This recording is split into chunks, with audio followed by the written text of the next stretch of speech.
Hello and welcome to Quackalope. Thank you for being here. Today I'm bringing you a Kickstarter preview of Avalon, the Riven Veil, coming from the designers, creators, mad geniuses behind the highly acclaimed Oathsworn. This is from Shadowborne Games, from Jamie Jolly. This is the second title in their game library, their game archive to date, and they're not going back to where they've been. Oathsworn was this giant choose-your-own-adventure campaign game with very unique player powers and abilities and a story that enraptured you through hidden mystery boxes and an unveiling, untangling, let's say, covered in vines storyline. Avalon, the Riven Veil, is a different sort of game. This is an area control and hand management game with combat built off of a pressure luck but controllable-ish version of pressure luck fighting. This is a game all about victory points, a game that can be played anywhere from 90 to 120 minutes. It's a 2 to 4 player, what some are saying, absolute gem in the genre. And I honestly thought this was a little bit of a Hail Mary, a wild step in a strange direction from a publisher who already sort of made their mark in one genre of the board game space. Why are they coming back with a game that really doesn't fit the architecture, the community, and the, flavor that they've already established? I mean, I would buy Oathsworn Season 2. I would dive head first back into an epic campaign game with new player powers and abilities, but here they are presenting something entirely new. And I have to say, with the artwork, the production quality, the miniatures in this prototype alone, they're giving the big boys a run for their money. They're coming after publishers like Awaken Realms and CMON, who've already kind of put their mark on the battlefield.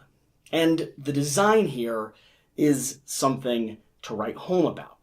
Now, this is a sponsored Kickstarter preview video, so I can tell you 72 times here from west to north that I like this game, there's cool things, I'm very excited about it, I was excited about it before I knew there was a contract attached to it. I'm going to be excited about it afterwards. I cannot wait to sit down and show my wife, who loves area control games, this game, but you shouldn't hear or believe any of that. Instead, you should go check out the other people who are covering and reviewing this title. I mean, Board Game Co. has already said, and he's known for his love of this genre, that this is a 5 out of 5. A near-perfect game in a genre that, for him, is a defining part of his board game story and architecture. That means it's going up against games like Inish and Blood Rage. That's a high bar to set. So, what am I going to do in this preview video? I'm going to do my best to quickly break down and run through what the structure of Avalon looks like, so that you can determine quickly if this is going to be a game that should be on your radar, one that you're interested in, one that you should be picking up immediately, or if it's one you want to see a little bit more content on, whether you need to watch a few gameplay videos, read through a rule book, hop online if they have like a TTS or something like that available and give it a swing for yourself, possibly even wait for a friend to get it in and then become jealous and buy it secondhand on eBay for like 17 times the price that you would have paid for it now. You know, the general classic Kickstarter cycle. I'm going to try to give you as much information while not getting too far down into the weeds because, oh boy, are there weeds. You see, one of the most interesting things about Avalon, the Riven Veil, is that it's designed with the intention of being highly scalable, depending on the timeline you have, depending on the number of players you have, and depending on how creative, asymmetric, how deep you want to get. I mean, when you first play this game, when I first played this game, I sat down with the 2-season scenario, and then you can play up to 3 seasons, which extends the game time because you have an entire third round or set of rounds where you're going to continue taking actions, conquering the board, exploring, finding relics, gaining artifacts, getting your relationship. I'm going to miss some terms along the way. It's my dyslexia speaking. I have this here, which would probably help me a little bit. Either way, you're setting up romantic relationships with various horrific creatures as you explore the board, and they're lending their strength to you as well. When you first play this game, you're going to be playing a 2-season version of the game, so scaled down. You're going to be playing with standard factions, factions that don't have cool, unique, asymmetric abilities. They're all going to have their base units. You're going to be playing with some elements of the game, like the lovely green knight and the lovely Excalibur sword, which operates as a little bit of a catch-up mechanic. So you're going to be operating with your training wheels on, with the timeline of the game shortened, and with the player powers and abilities that you have very understandable and not umped up to the degree that they could. And then, as you dive in, as you get into the weeds, like I said, you're gonna start, one, removing the training wheels. You're gonna extend the game from 2 to 3 entire seasons, meaning you have more rounds, more opportunities to explore, more areas where the board resets, and the control you have, the markers that you've placed down, the village camp settlements that you've scattered across the board, they're your last stronghold as you move into those last phases of the game, and you're still trying to squeak out and score as many victory points as possible.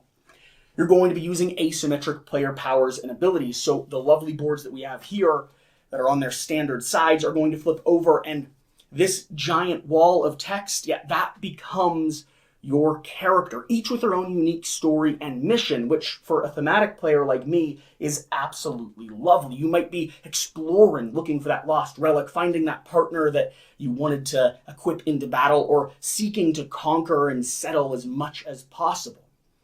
Every single time you sit down to play, you're going to have something new, a guidepost to follow, and victory conditions that you're pursuing, all while every other player is experiencing the same asymmetric, just cacophony. Along with that, you might remove some of the handicaps that the game gives you, some of the catch-up mechanics, like the Green Knight that lends his strength to your armies when you enter into a battle, and you might, despite all that, you might still find that this game is accessible, playable, and fun, which is a wild thing to say with a game that scales so dramatically. So in this video, I'm going to do my best to walk you through the general structure of Avalon, the Riven Veil. I'm leaving a link in the top of the video description over to the Kickstarter page, so if you want to swing over, check it out, dive in, find out more information, and potentially back this for yourself, please do. Remember, Shadowborne Games, despite the production quality and resources they've put into the art, the miniatures, the prototype here sitting in front of me, they're a indie publisher. This is the second game they're bringing to market, and yes, they did an outstanding job with Oathsworn, and they're gonna need your support to carry this one through as well. These are the publishers that really our industry right now is designed for. Doing something ambitious, who have a proven track record and who are bringing something unique and new to the market that would be hard to stock on just general board game shelves across the country.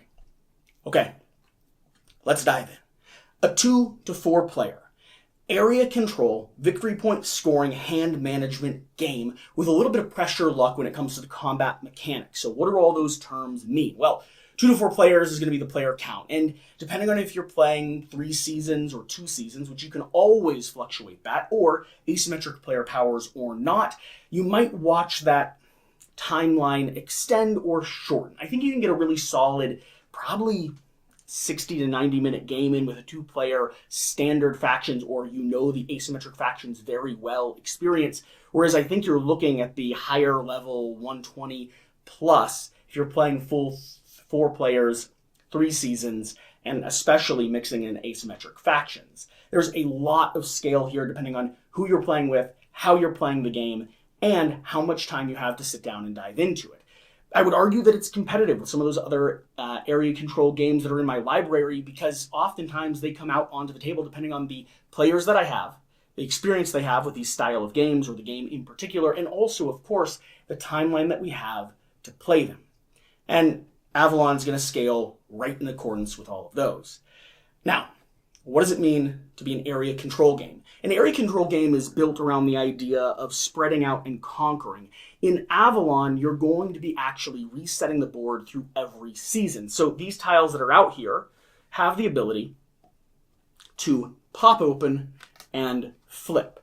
And so as you're moving out your heroes, as your leaders and knights are exploring the board and spreading out, they're going to start flipping more tiles. These tiles have areas where you could set down your settlements, they have victory points you could score, and they have cards that are attached to them that are either relics or creatures that'll pop out onto the board that you can take under your wing. You can control them, they'll lend their strength to the battles that you're going to be fighting. The first phase of the game has to do with this area control. Spread, position yourself, decide where and when you're going to try to, use your resources to engage in a battle and take over or conquer land. Decide what relics you want to lay claim to, because you'll carry those with you from season to season. And decide where you want to put down your own settlements. Not only building infrastructure for later seasons of the game, getting more troops out on the board when the game resets from season to season, but also securing key targetable locations, a little bit of extra strength, and some early game and potentially late to mid-game victory points, depending on the objectives that you have on the table. This is an area control game at its heart. You are worried about what's happening here on the table. You are bumping up with other players constantly, and controlling each region is going to be a strategic and tactical decision, depending on what's there, what resources you have to expend, and how you want to position yourself as the game moves forward. After a season has finished, which a season is going to be composed of 3 full rounds where you're going to be playing cards from your hand, moving and positioning troops, summoning them out on the board, potentially building settlements, and getting yourself ready for the battle phase. As a season comes to an end, the board is going to wipe. Your settlements will stay, but anything that hasn't been settled land will clear. That means that everything you've explored and revealed is going to fade back into the mist. These locations become new locations where relics and monsters can pop out, and they become spots. I technically cleared a settlement off of that. We're going to reposition it here and pretend like that never happened. The hard part of talking and staring at the game board at the same time. As the seasons fade, as the seasons pass, this board will unveil itself in mist once more, and in Season 2 and Season 3, you'll be venturing back out, either starting from the edge of the board and working your way into the center here, or starting where you have one of your settlements already constructed, and once again, doing the same thing, spreading slowly and cautiously, encountering trouble, enemies, other players, and trying to get yourself into a position where you control and can earn as much as possible. There are going to be some various different objectives in the game. The primary objective, of course, is to score victory points, and you can do that through a variety of different means. There's on-the-board scoring, there's in-game scoring through some of the cards and abilities that you have, but there is also objectives that you might be seeking. Like this one here, they shall fight for the fruit of the forge. Have the most strength in 2 of the forge regions. Now, forge regions are going to be little icons that denote where they are here on the board, and you're going to score victory points depending on if you meet this objective.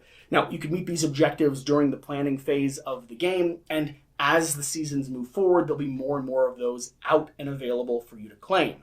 So there are some in-game targets that everyone's kind of scrambling for. It doesn't mean that you're going to get all of them, but you definitely don't want to ignore them. So the game gives you a little bit of direction as you play through it.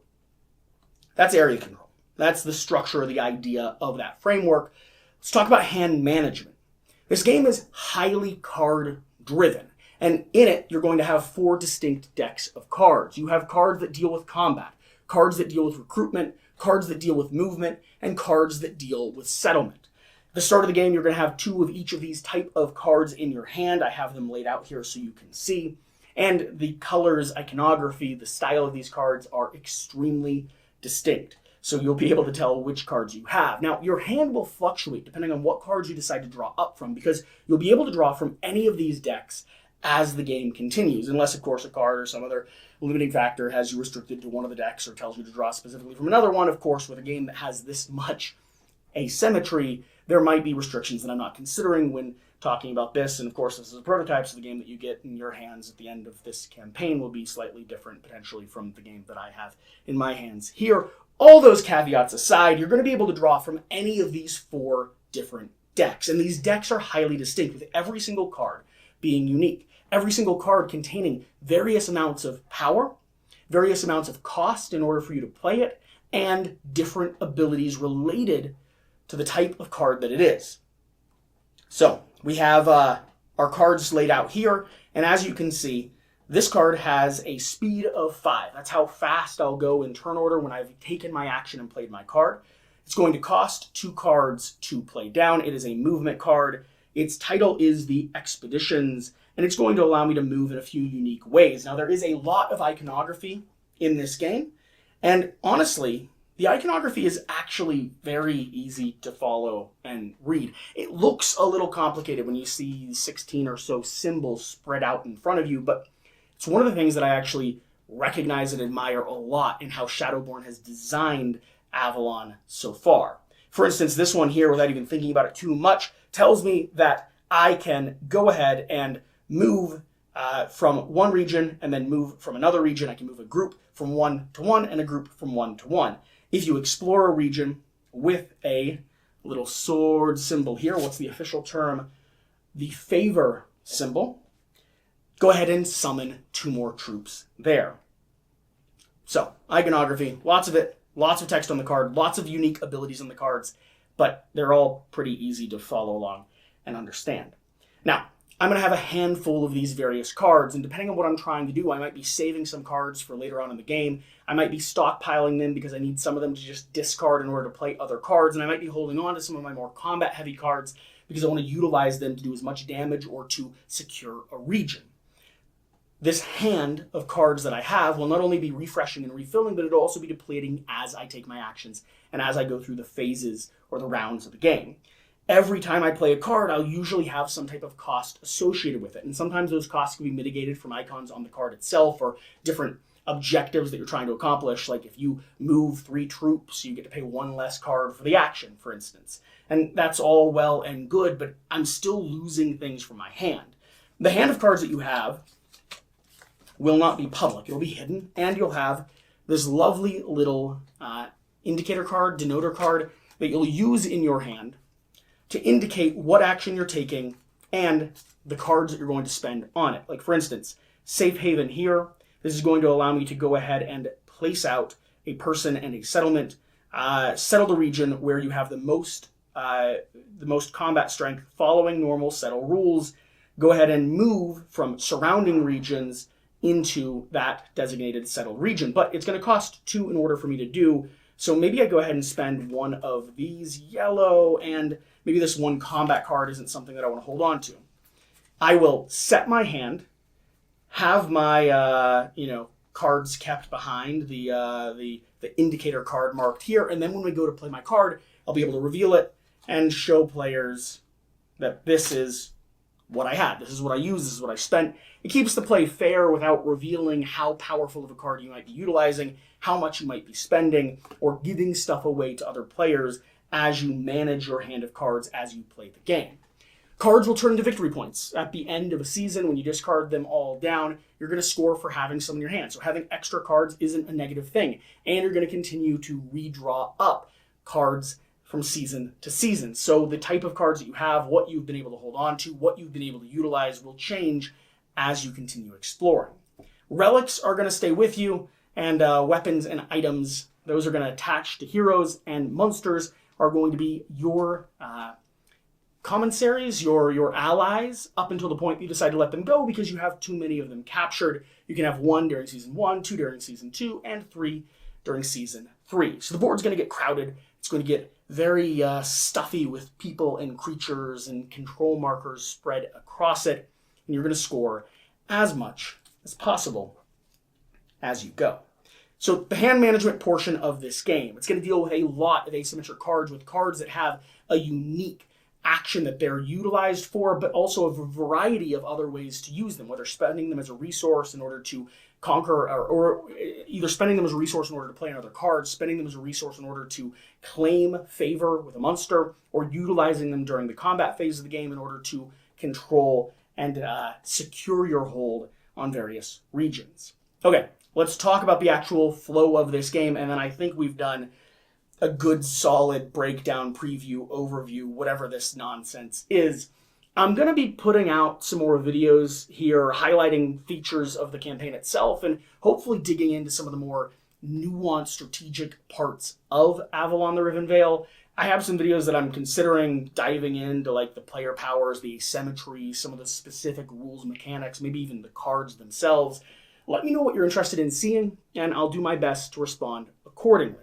But let's go through the phase of the game. So they have the season tracker around here, and you're going to be following it as you play. The mist phase is where we're going to reset the board. Like I said, the season setup right now I'm not going to do, but it's going to involve wiping everything off the board. Everything is enveloped again in mist unless you have a settlement there, and then you secure your little foothold and, well, hopefully hold on and cling to dear life until other people come and help your little outpost, your little settlement, because the carrots aren't going to last long. You planted them 4 winters ago, and you've only got a few nubbins left to tell about it.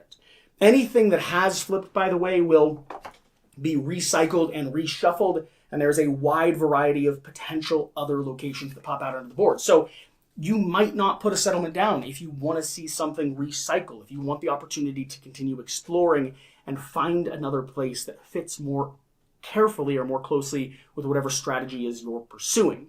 You're then going to go ahead and rearrange the artifacts. If you have personal artifacts that you've been able to conquer, you're going to claim those for yourself. You could now, during this stage, this mist phase in between the seasons, go ahead and assign them to different heroes or leaders that you have. This is the only time you can change them around.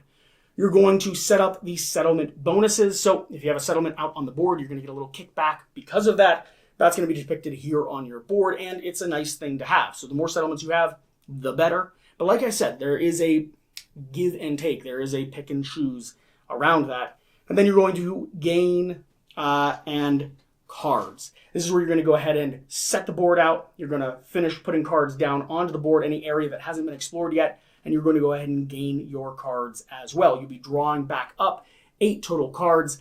I think you can do a variety of different draws, but it might be 2 from each deck. I have to double check the rulebook on that.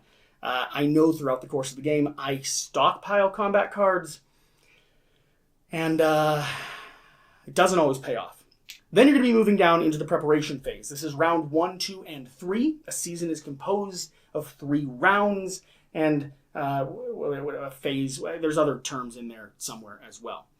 During these rounds, we're going to be going through what I just described. You're going to be taking your cards, you're going to be designating 1 card to play. Any extra cards that you need to use as an expense in order to pay that card will be put in behind that card. Then you'll have your personal marker card, and then you'll have everything else you're holding on to.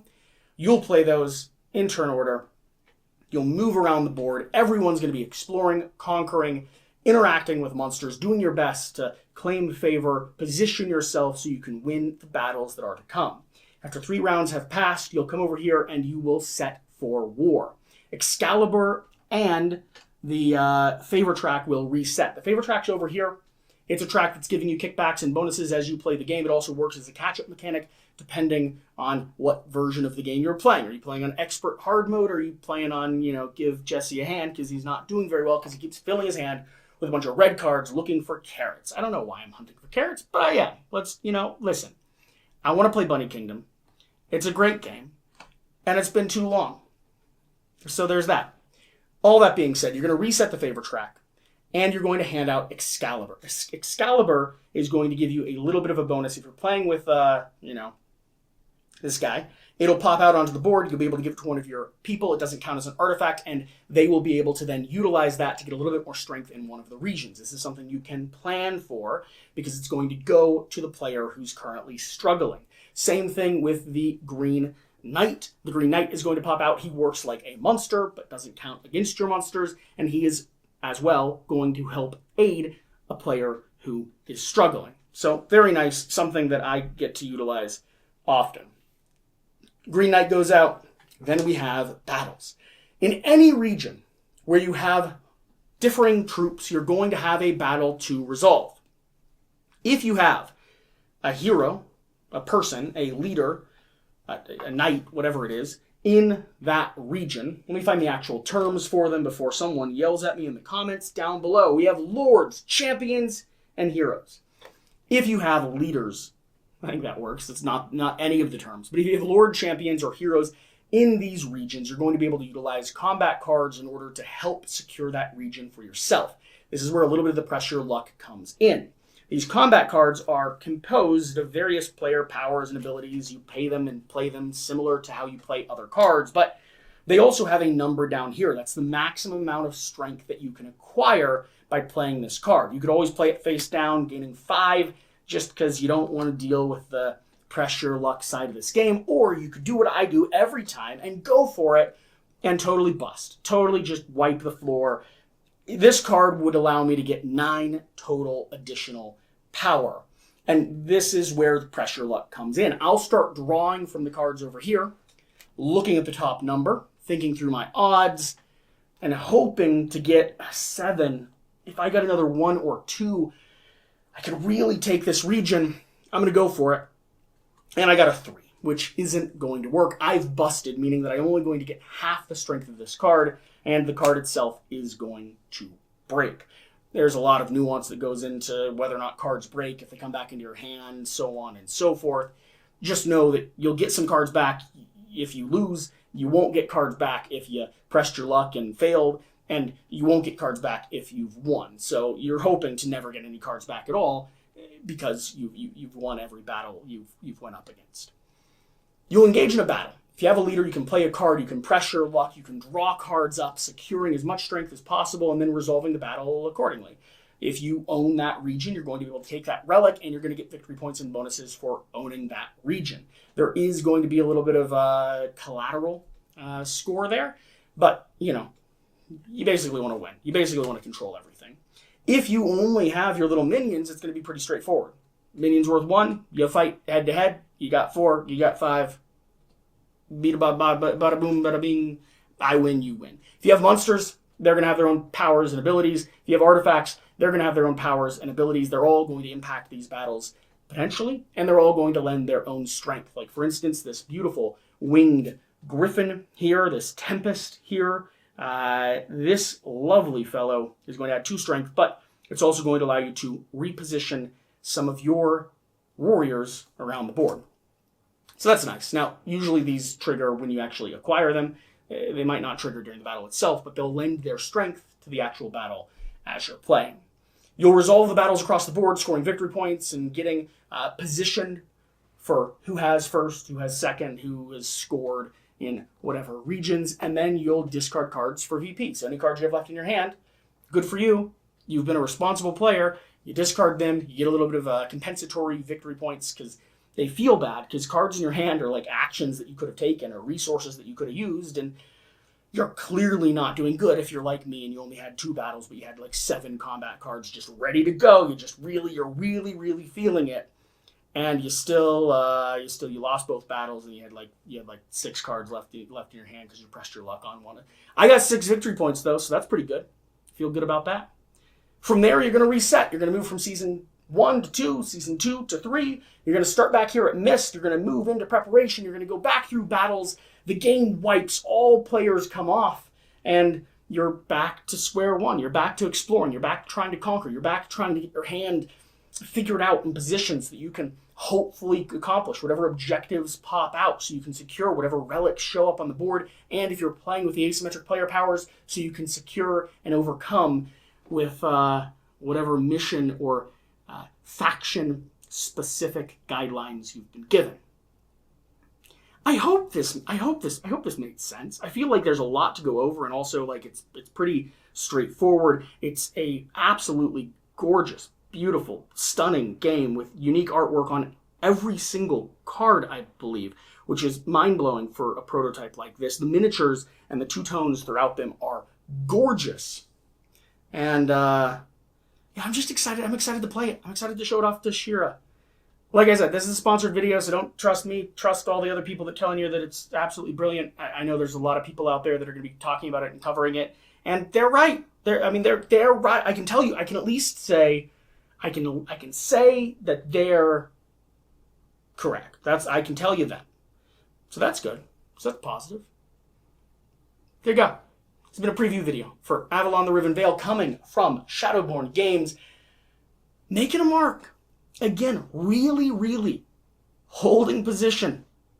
Trying to set up a claim to fame. Trying to present themselves as a board game company that doesn't just do giant big box campaign-based games, even though that's what I love.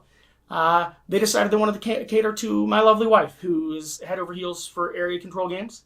And yeah, it's pretty cool. It's pretty fun. Had a great time. And honestly, I haven't even played a 4-player, 3-season-long game. It's a lot. It's a lot. With asymmetric power, it's a lot. It's a lot to bite into. But I've played some straightforward, 2-season standard ability games. And I've looked at a lot of stuff, and I don't know that I need all the extra stuff. I mean, the game's good. The game was good on 1 season, let alone 2. I mean, they gave me, it's like extra. It was like, you're like giving me. It's like it's like you get a dozen donuts and you toss in like the 13th for free. A whole baker's dozen. That's what the Shadowborne Games has done here. They're like, hey, we know you like donuts, so we're gonna give you like we're gonna toss an apple fritter in there on top of it. You didn't ask for it, you didn't want it, but when you're driving home, and the wife knows that you've picked up 12 donuts. The family knows that, kids know that, dad, mom, grandma, they're all expecting, maple glazed and regular Boston cream donuts, but you open up the box because you're feeling a little peckish. It's late at night, got those early morning donuts, it's 5, 6, 7 a.m. and you're bringing them home for the family. And guess what the bakery's done? They've done what Shadowborne Games did.